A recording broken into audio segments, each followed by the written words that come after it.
সেদিন মেয়াদ ঘোরা শেষ করে হাতে বেশ অনেকটা টাইম বেঁচেছিল, যার কারণে সবাই মিলে চলে গিয়েছিলাম শহীদ মিনারে। শহীদ মিনারে কাটানোর সময়টা খুবই ভালো ছিল, কিন্তু অনেক হ্যাসেলের সম্মুখীন হতে হয়েছে সবাইকে। হ্যালো এভরিওয়ান, আসসালামু আলাইকুম। দিনটা ছিল 16 এপ্রিল, বুধবার। সারাটা দিন বেশ ভালোই ছিল, ঝলমলে রোদ ছিল বাইরে, যার কারণে আমরা সবাই মিলে ফিক্সড করি যে আজকে বিকালবেলায় আমরা সবাই মিলে যাব মিয়াদালান করতে। কিন্তু হঠাৎ করেই দেখি দুপুরবেলা টুপটাপ করে বৃষ্টি পড়া শুরু করে দিয়েছে। কিছুক্ষণ বৃষ্টি হয়, আবার রোদ হয়, এই এক তালবাহানা শুরু হয়ে গেল। তারপর সবাই মিলে ভাবলাম যেহেতু যেতে চেয়েছি তো আজকেই যাব, আর হয়তোবা বৃষ্টি হবে না। আর এই সম্ভাবনাময় মন নিয়েই টুপটাপ বৃষ্টির মধ্যেই বের হয়ে পড়লাম মিয়াদালানে যাওয়ার উদ্দেশ্যে। সেখানে পৌঁছানোর আগেই বৃষ্টি থেমে গেছে, আকাশটা বেশ ক্লিয়ার হয়ে গেছে, বাট ওয়েদারটা এত বেশি সুন্দর ছিল। হালকা হালকা মেঘ আছে, খুব ঠান্ডা একটা পরিবেশ, সবকিছু মিলিয়ে খুবই সুন্দর লাগছে। যেহেতু আকাশ এখনো মেঘলা, বৃষ্টি হওয়ার সম্ভাবনা এখনো আছে, তো আমরা একটু তাড়াহুড়ো করেই আর কি মিয়াদালানটা ঘোরা শেষ করে বের হয়ে পড়ি। তো তাড়াতাড়ি গিয়েছিলাম, আবার তাড়াতাড়ি ব্যাক করেছি।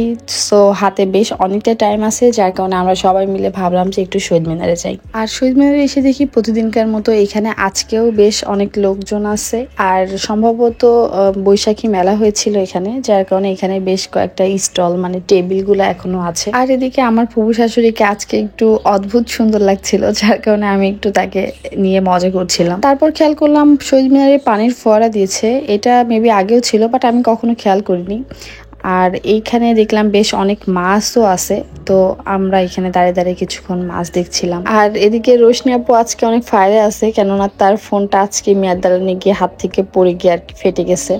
তো এটা হয়েছে আবার আমার ছেলের কাছ থেকে, যার কারণে তার মনটা অনেক খারাপ, মেজাজটা অনেক খারাপ, বাট কোনোটাই সে দেখাতে পারছে না, যেহেতু আমার ছেলের কাছ থেকে হয়েছে। তো এরকম ভালো মন্দ সবকিছু মিলিয়ে আর কি সবাই মিলে ঘোরাঘুরি করছিলাম, বেশ ভালো লাগছিল সময়টা। এদিকে আমার ছেলে এদিক ওদিক দৌড়াদৌড়ি করছে, যার কারণে ভাবলাম যে ওকে কিছুক্ষণ আমি কোলে করে মানে ওকে একটু আটকায় রাখি, যেহেতু ওকে কেউ সামলাতে পারছে না। বাট সে কোলে উঠেও কোনো রকম চুপচাপ থাকতে রাজি না, আর তার ছটফটানোর কারণে তার একটা হাত আমার চোখে খুবই বাজেভাবে লাগে, যার কারণে মানে আমি চোখটা খুলতেই পারছিলাম না, এতটা পেইন হচ্ছিল আমার। আর অনেকটা সময় পর আমি স্বাভাবিকভাবে তাকাতে পেরেছি। যাদের ছোট বাচ্চা আছে তাদের আসলে ঘরে বাইরে কোথাও গিয়েই আসলে শান্তি হয় না। তো যাই হোক, এদিক ওদিক ঘোরাঘুরি করে সবারই অনেক বেশি গরম লাগছিল, তো আমরা সবাই মিলে চলে আসলাম একটু লেবু শরবত খাওয়ার জন্য। গরমের মধ্যে ঠান্ডা ঠান্ডা লেবু শরবত বেশ ভালোই লাগছিল, বাট অনেকের কাছে ভালো লেগেছে, অনেকের কাছে লাগেনি। লেবুটা একটু তিতা লাগছিল, যার কারণে অনেকেই এটার রিভিউ খুব বেশি একটা ভালো দেয়নি।